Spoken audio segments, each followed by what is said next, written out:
আমরা আমন্ত্রণ জানিয়েছি বীর মুক্তিযোদ্ধা সুপ্রিম কোর্টের আইনজীবী অ্যাডভোকেট ফজলুর রহমানকে। অ্যাডভোকেট ফজলুর রহমান, আপনাকে আমাদের অনুষ্ঠানে স্বাগত জানাচ্ছি। আশা করি আপনি আমাকে শুনতে পাচ্ছেন। হ্যাঁ, আমিও আপনাকে শুভেচ্ছা জানাচ্ছি এবং আমাকে আজকে আপনি সুযোগ দেওয়ার জন্য কৃতজ্ঞতাও জানাচ্ছি। যারা শুনছেন তাদেরকে আমি সালাম জানাচ্ছি। আসসালামু আলাইকুম। আপনি যে প্রশ্নটা করছেন এটা একটা ব্যাপক প্রশ্ন। এক নম্বর হলো, এখানে আমার চিন্তা হলো বা আমার ধারণা হলো বা আমার বিশ্বাস হলো, অবিশ্বাসী আমি, যে ফেব্রুয়ারি মাসের প্রথম সপ্তাহে বা দ্বিতীয় সপ্তাহে কোনো 26 সনে ইলেকশন হবে এদেশে, বিশেষ করে জাতীয় নির্বাচন। এটা এখন পর্যন্ত আমি বিশ্বাস করতে পারতেছি না। এটার কাছে আমার কাছে এখন পর্যন্ত ধরা দিতেছে না সত্যিকার ভাবে যে এখানে একটা ইলেকশন হতে পারে। এর কারণ হলো নানা রকমের তালবাহানাটা এরকম যে এইখানে সরকার ঠিক করছে তিনটা পার্টি। এই তিনটা পার্টি হইল সরকারের বাহন। সরকার তো নিজে হইল এইখানে মালিকানা, রাষ্ট্রীয় মালিকানা বলেন আর সরকারি মালিকানা বলেন, মালিকানা। আর তাদের বাহন হিসেবে ধরছে তিনটা দলকে। একটা দল হলো আমাদের দল বিএনপি, এরপরে জাতীয় পার্টি, আরেকটা দল যেটাকে কোনো কারণেই মানুষ দল মনে করে না, জাতীয় পার্টি নয়, জামাত ইসলাম। জামাত ইসলামই বলছি, জাতীয় পার্টি সরি, একটা হলো বিএনপি, আর একটা হলো জামাতে ইসলাম, আর একটা হলো এনসিপি, যেটাকে আমিও দল মনে করি না এবং বাংলাদেশের মানুষও দল মনে করে না। কিন্তু চক্রান্ত এবং ষড়যন্ত্র করার জন্য খুব ভালোভাবে এই দলটাকে ডিল করতে পারে। জামাতও ডিল করতে পারে, সরকারও ডিল করতে পারে যখন প্রয়োজন।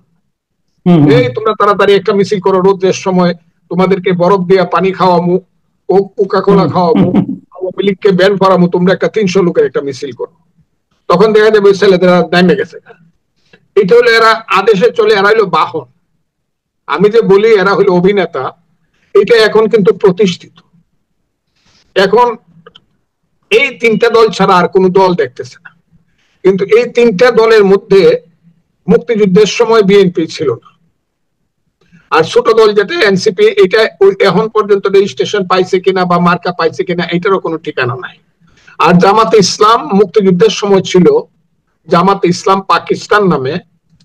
এরা হলো স্বাধীনতা বিরোধী শুধু নয়, এরা হলো বাঙালি জাতির স্বাধীনতা যাতে কোনোদিন প্রতিষ্ঠিত না হয় সেই জন্য পাঞ্জাবের পথ দেখায়া লাখ লাখ বাঙালিকে হত্যা করাইছে।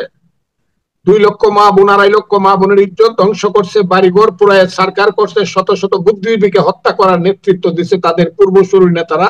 তার মধ্যে 1 নম্বর নাম হইল গোলাম আজম। আলবদর বাহিনীর প্রধান ছিলেন মৌলানা, পরবর্তী সময় মৌলানা নিজামী সাহেব, এবং সেকেন্ড ছিলেন মুজাহিদ সাহেব। কাজেই দেখা যাচ্ছে যে দুইটা দল মুক্তিযুদ্ধের সময় ছিলই না, আর যে দলটা ছিল সেটা ছিল মুক্তিযুদ্ধের টোটাল একটা শত্রু দল। কারণ ওই 25শে মার্চে যখন রাত্রে থেকে মানুষকে, বাঙালি জাতিকে হত্যা করা শুরু করলো এবং 3-4 দিনে যখন প্রায় 5 লক্ষ লোককে টিক্কা খানের নেতৃত্বে হত্যা করলো, যার দায়িত্বে ছিল, মেনলি ঢাকার দায়িত্বে ছিল খাদেম, মেজর জেনারেল খাদিম হোসেন রাজা। সেই যে ব্লুপ্রিন্ট অনুযায়ী হত্যা করার পরে প্রথম যে বাঙালির সন্তান বা বাংলাদেশের নেতা দেখা করলো, তিনি জামাত ইসলামের আমির ছিলেন, তার নাম গোলাম আজম। টিক্কা খানের সঙ্গে দেখা করলেন, দেখা করে বললেন যে হুজুর কাজটা খুব ঠিক করছেন, আমরা আপনার সাথে আছি, কি করতে হবে বলেন। এবং টিক্কা খান তাকে পারমিশন দিল এই রাজাকার আলবদর আলসাম সৃষ্টি করে। He is the most obnoxious politician in Bangladesh, তৎকালীন পূর্ব পাকিস্তানে, যে প্রধান মুক্তিযুদ্ধের প্রধান শত্রু হিসাবে আবির্ভূত হয়েছে। সেই দলটা হাতে এখন বাংলাদেশের রাজনীতি বন্দী, বাংলাদেশের সরকার বন্দী, বাংলাদেশের আইন আদালত বন্দী, বাংলাদেশের অর্থনীতি বন্দী, সবকিছু বন্দী। কাজে সেই দলটা পিছন থেকে যা বলে সরকার তাই শুনে। ছেলেরা হলো তাদের বাহন, আর বিএনপি, আমি যে কথাটা বলবো, বিএনপির বর্তমান প্রেক্ষাপটটা এইরকম দাঁড়াইছে যে যে কোনো অবস্থাতে বিএনপি একটা নির্বাচন করে ফেলতে চায়। এবং ইউনূস সাহেব এখন পর্যন্ত তাদেরকে বলে রাখছে, হ্যাঁ হ্যাঁ আপনারা আমাকে বিশ্বাস করেন, আমি একটা নির্বাচন করে দেব। কেমন হলো সেদিন? সেদিন আমাদের 3 জন নেতা গেলেন।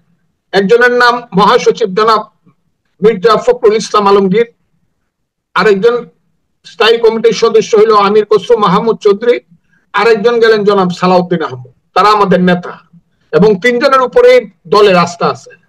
তারা 3 জন গিয়ে প্রথম যে কাজটা করলেন, বললেন যে আমরা কিছু মন্ত্রীর অপসারণ চাই, আরো কিছু দাবি দেওয়া করলেন।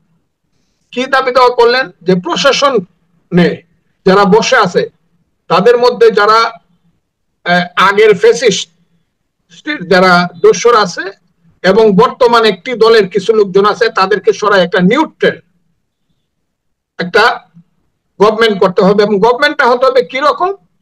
আপনি থাকেন, গভর্নমেন্টটা হতে হবে এইরকম যে যেটা তত্ত্বাবধায়ক সরকার গত 4টা ইলেকশন যেভাবে করছিল 2001 সনের পরে, সেই রকম 96 সন থেকে 3টে সরকার, সেই রকম একটা সরকার আপনি চালান। ইউনূস সাহেব তাদেরকে কতটুকু গুরুত্ব দিলেন? ইউনূস সাহেব বলেন চিন্তা করেন না। ওই যে হেডমাস্টার যেমন ছাত্ররা বলে, এই তোমরা কি চিন্তা করো? এই স্কুলের ছেলেরা যখন হেডমাস্টারের কাছে দাবি নিয়ে যায়, এই তোরা কি হয়েছে, তোরা যা লেখাপড়া করগা, এই দায়িত্ব তোদের না, আমি দেখবো সব। এই স্যার, হেডমাস্টার স্যার বলছে। ইউনূস সাহেব কি উত্তরটা দিলেন? মন্ত্রীদেরকে সরাবেন কি সরাবেন না সেটা তো আমরা বুঝলাম না। তত্ত্বাবধায়ক সরকারের মতো আচরণ করবে কিনা সেটাও বুঝলাম না। শুধু বুঝলাম উনি বললেন যে যত কিছু সরানো টরানো, যাদেরকে বসানো, রিটার্নিং অফিসার সবকিছু আমি করব, আমার উপরে বিশ্বাস রাখেন। মানে he is the new dictator of this nation. তাহলে বোঝা গেল সমস্ত ব্যাপারটাই তার হাতে। 1 2 হইল পরের দিন আবার জামাত এনসিপি দেখা করলো। এরা হলো তার নিজের সন্তান এবং এদের উপরে প্রথমে বলল ছেলেরা আমাকে ক্ষমতায় বসাইছে, আর আমি গত 10 মাস যাবত বলতেছি যে বাংলাদেশের একটা কালো শক্তি, যারা বাংলাদেশ চায় নাই, বাংলাদেশেই চায় নাই, বাংলাদেশকে যারা রক্তের সাগরে ডুবাইয়ে দিছে, সেই শক্তি এখন মূল শক্তি। তারা গিয়ে পরের দিন দেখা করলো এবং তাদের সাথে তারা কি দাবি করলো? তারা দাবি করলো না না না, ইলেকশন আপনি এইভাবে দিতে পারবেন না, ওইসব বিএনপির কথা বাদ দেন, আপনি প্রথমে গণভোট করেন। কিসের উপরে? জুলাই সনদের উপরে। এবং ছেলেরা তো বলতে গেলে থ্রেট করলো এবং সেই জুলাই সনদকে কনস্টিটিউশনের উপরে স্থান দেওয়ার জন্য বলা হইল। এটা বলার সঙ্গে সঙ্গেই দেখলাম গতকালকে আবার বৈশা গেল 3 জন, এবং মেনলি ইউনূস সাহেব কিন্তু এইসবে বসে না।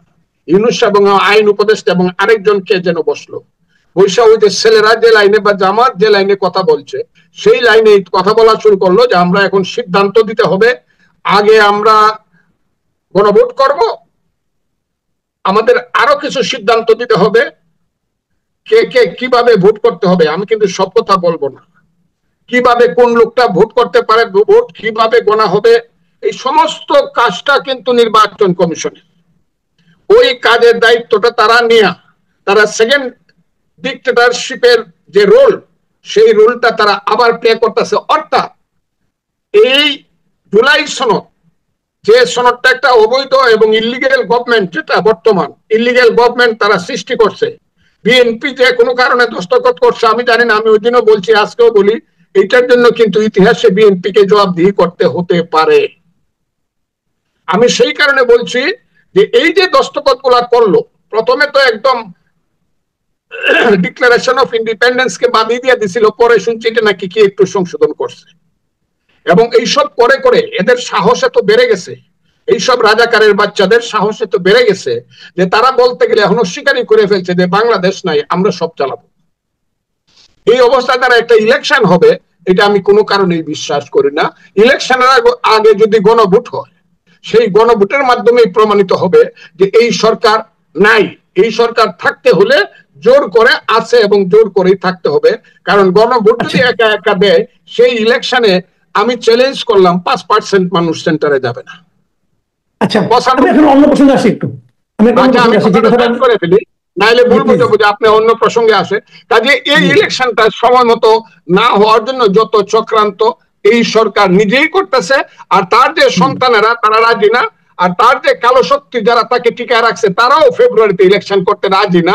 কাজে আমি মনে করি এই ইলেকশনটা করতে পারবে না বিএনপি, যতই নিজেদেরকে সাথ দেওয়ার চেষ্টা করুক। জি, আমি এখন যে কথা বলতে চাচ্ছি সেটা হলো জামায়াতের যিনি আমির তিনি যে ক্ষমা চাইলেন, এই ক্ষমা চাওয়াটাকে আপনি কিভাবে দেখছেন?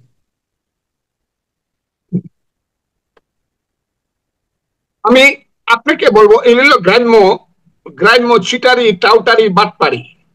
গ্রামে কিছু বিচার টিচার দেখবেন বাড়ির ছেলেরা একজনকে মাইরিয়া একদম রাস্তায় পিটাই একটা মেয়েকে রেপ করে থুয়েছে, সব অন্যায় করছে।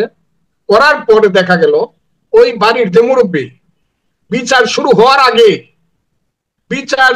আগে বাড়ির মুরব্বী আগের রাত্রেই বুঝ করে তোরা কিছু কইবে না, আমি তোরা জুতা দিয়ে 2-4টা বাড়ি দিব, আর আমি পাবলিকের কাছে বিশেষ শুরু হওয়ার আগে আমি মাপ চাই ফেলবো। এই যে মুরব্বী, সেই মুরব্বী হইলেন বর্তমানে আমাদের আমির জনাব শফিকুর রহমান সাহেব। এই বিচার এখন পর্যন্ত এই মাপটা 3বার চাওয়া হয়েছে।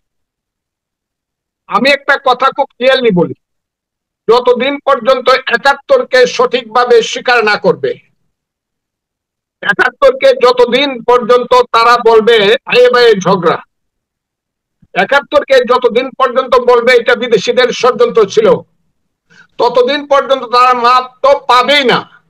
এই বাংলাদেশের রাজনীতি করারও তাদের কোনো অধিকার নাই বলে আমি মনে করি।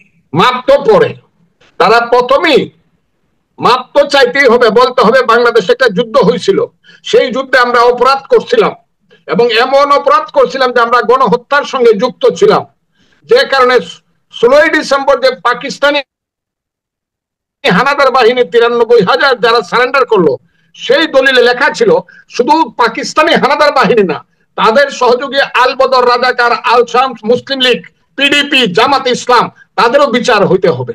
এই বিচারটা কিন্তু শেখ হাসিনার সরকার করছে। ভালো মন্দ যেটাই হোক, একটা বিচার কিন্তু শেখ হাসিনা করছে 40 বছর 50 বছর পরে হইল। কিন্তু এই বিচারটা ওই সাধারণ আমার ডাক্তার শফিকুর রহমান সাহেব মাপ চাই, এইভাবে মাপ চাইলে 47 থেকে এখন পর্যন্ত আমরা যত ভুল টুল করে থাকলে, যদি করে থাকি, তাইলে আমাদেরকে মাফ করে দেন। এইটা দিয়ে মাফ হবে না, এবং বাংলাদেশের মানুষ মাফ করবে না। আমি আপনাকে খুব ক্লিয়ার কথাটা বলি, এই দেশটার নাম বাংলাদেশ। যদি তারা সৎ হয়ে থাকে, কালকে বলতে হবে ইয়েস এই দেশের নাম বাংলাদেশ, এই দেশটা যুদ্ধ করে সৃষ্টি হয়েছিল, সেই যুদ্ধে আমরা জামাতে ইসলাম হিসাবে বিরুদ্ধে ছিলাম। এই যুদ্ধের প্রধান নেতা ছিল বঙ্গবন্ধু শেখ মুজিবুর রহমান, এই যুদ্ধের প্রধান সেনাপতি ছিল এমএজি উসমানী, এই যুদ্ধের সেক্টর কমান্ডার ছিল জিয়াউর রহমান থেকে ধরে খালেদ মোশাররফ থেকে ধরে 11 জন, এবং জিয়াউর রহমান স্বাধীনতার ঘোষণা করছিল 27শে মার্চ, এবং তাজউদ্দিন সৈয়দ নজরুলের নেতৃত্বে এই দেশে মুজিবনগর সরকার হয়েছিল। আমরা সেই সরকারের বিরোধিতা করিয়া আমরা পাকিস্তানিদের সঙ্গে আমরা আলবদর রাজাকার হিসেবে যুদ্ধ করিয়া আমরা মানুষকে হত্যা করিয়া মহাপাপ করছিলাম। এই কথাটা তাদেরকে স্পষ্ট করে বলতে হবে। ওই কি কি ভুল করছিলাম, 71 এত সোজা জিনিস না। যতদিন 1971 সনটা ইতিহাসের পাতায় লেখা থাকবে, ততদিন জামাত এইভাবে অত সহজে মাপ পাবে বলে আমি মনে করি না। আরেকটা কথা বলি, আমি বাংলাদেশের মানুষকেও বলতে চাই যে এরা যে এখন চক্রান্তটা শুরু করছে রাজনীতিতে, বিচার বিভাগে যে কাজটা এখন করতেছে, এই যে কি এটার নাম কি আইসিটি, আইসিটি, এইটা তো হয়েছিল, ওই কোর্টটা তো হয়েছিল আলবদর রাজাকারের বিচার, মুক্তিযুদ্ধ বিরোধীদের বিচার করার জন্য, যুদ্ধ অপরাধীদের বিচার করার জন্য। এই কোর্টে যে বিচার করা হচ্ছে মুক্তিযোদ্ধাদের, এইটাই তো একটা মহাপাপ, মহা অপরাধ।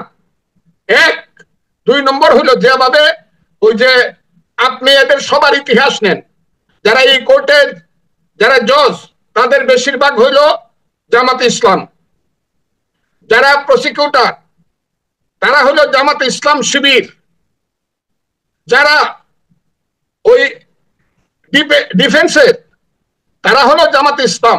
কোর্টটা তো জামাত ইসলামে বিচার করতেছে এখন মুক্তিযোদ্ধাদের, এটা কোর্ট টোট বুঝি না। আইসিটি কোর্টের নামে এখন জামাত শিবির বিচার করতেছে মুক্তিযোদ্ধাদের তাদের মতো করিয়া। এটা আইনের কোনো বিচার না, খুব ক্লিয়ার। এবং যত কথা যেভাবেই বলা হোক, যেই বলুক, এই দেশে জাতিসংঘের একটা সাব ব্রাঞ্চ বাংলাদেশে আইনা তাদের মতো করে বাংলাদেশটাকে পরাধীন করার জন্য আমার দেশের প্রথম যে সার্বভৌমত্বের প্রতীক সামরিক বাহিনীকে ধ্বংস করে দেওয়ার জন্য তাদেরকে চৌকিদারের মতো কোর্টে হাজির করা হবে, আর তাদেরকে একটু খালি সাব জেলে রাখলে আমরা খুশি হয়ে যাব না, এটা ঠিক হয় নাই। এবং এই ধরনের বিচার যেটা শুরু হয়েছে, একটি ছেলে যে হত্যা মামলার আসামি ছিল, রাজশাহী ইউনিভার্সিটিতে পড়তো, এরকম বহু ছেলে যারা এই দেশের মুক্তিযুদ্ধের সন্তানদেরকে হত্যা করছে, এবং তাদের ইতিহাস হলো তাদের বাপেরা মুক্তিযোদ্ধা ছিল না, শুধু ছিল না তাদের অনেকের বাপই মুক্তিযুদ্ধের বিরুদ্ধে যুদ্ধ করছিল। আমি যে কারণে কথাটা বলতেছি, এই কারণটা হলো খুব সুস্পষ্ট যে এখন রাজাকাররা, আলবদররা, জামাতরা মুক্তিযুদ্ধের প্রতিশোধ নিচ্ছে। এই যে অবস্থা, এই অবস্থাতে প্রথম কথাটাই হইলো আমরা বাংলাদেশ রক্ষা করতে চাই কিনা, এক। 2 নম্বর কথাটা হলো বাংলাদেশ যদি রক্ষা করতে চাই বাংলাদেশের ইতিহাস আমরা মানি কিনা। 3 নম্বর কথাটা হলো বাংলাদেশ যদি আমরা চাই তাহলে আমরা বাংলাদেশে 30 লক্ষ লোকের রক্তের আখরে লেখা যে সংবিধান, 1972 জেনারেশনের যে সংবিধান, যতটুকুই সংযোজন করে যে সংবিধানটি আছে, সেই সংবিধানটা আমরা মানি কিনা, নাকি সেই সংবিধানের উপরে আমরা জুলাই সনদ নামক একটা অবৈধ ইলিগ্যাল একটা সরকার এবং একটা ঘোষণাকে আমরা সনদকে স্থান দিতে চাই। এটা বলতে হবে যে 72-এর সংবিধান অনুযায়ী দেশ চলছে, নাকি চক্রান্তমূলক ভাবে অবৈধ একটা সরকারের ঘোষণা অনুযায়ী দেশ চলছে।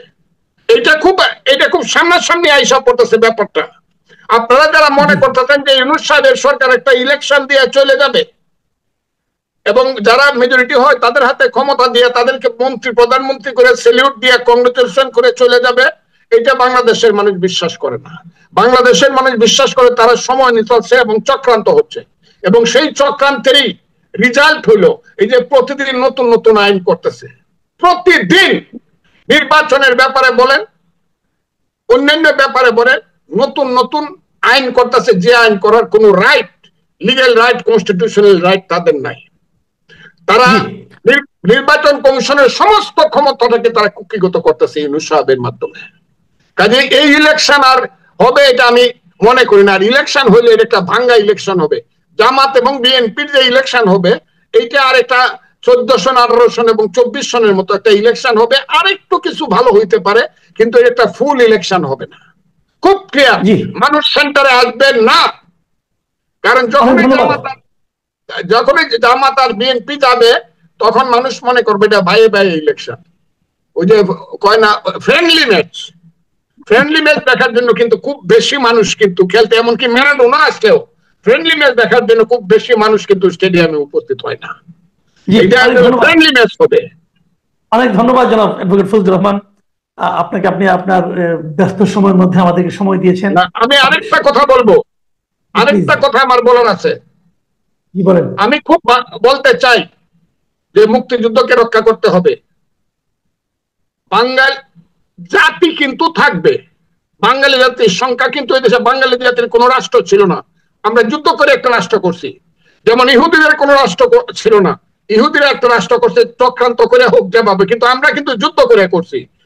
আমার জাতি থাকবে, দল আওয়ামী লীগ চলে যাবে, মুসলিম লীগ চলে যাবে, কিন্তু জাতি কিন্তু থাকবে। জাতি থাকলে আমি বাংলাদেশের সমস্ত নতুন প্রজন্মকে বলতেছি সেই জাতি সত্তার দল লাগবে, সেই জাতি বাঙালি জাতি সত্তার দল লাগবে, এবং সেই বাঙালি জাতি সত্তা হবে গণতন্ত্র, সমাজতন্ত্র, ধর্মনিরপেক্ষতা এবং জাতীয়তাবাদ 72-এর সংবিধানের ভিত্তিতে যদি কেউ করতে পারে তাহলেই বাংলাদেশ বাঁচবে।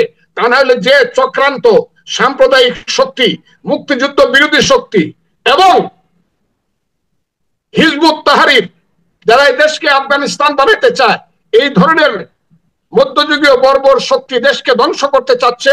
আমি আজকে সারা বাংলাদেশের মানুষকে বলবো জাতিসত্তা যেহেতু কোনোদিনই ধ্বংস হবে না যতদিন চন্দ্র সূর্য আছে, কাজে সেই জাতিসত্তার পক্ষে বিএনপি কে আমি অনুরোধ করব এই জায়গাটাকে, মুক্তিযুদ্ধের এই জায়গাটা আপনারা দাঁড়ান। যদি না দাঁড়ান তাহলে কিন্তু নতুন শক্তি দেশে দাঁড়াবে। আমি এই কথাটাই বলতে চাই এবং সবাইকে আহ্বান করতে চাই, মুক্তিযুদ্ধ বাঁচান, দেশ বাঁচান, তাহলে না হলে বাঙালি জাতি কিন্তু আবার শত শত বছরের জন্য পরাধীন হয়ে যাবে। আমার কথা ধন্যবাদ, অনেক ধন্যবাদ জনাব অ্যাডভোকেট ফজলুর রহমান। প্রিয় দর্শক, আপনারা শুনলেন আমাদের প্রিয় মুখ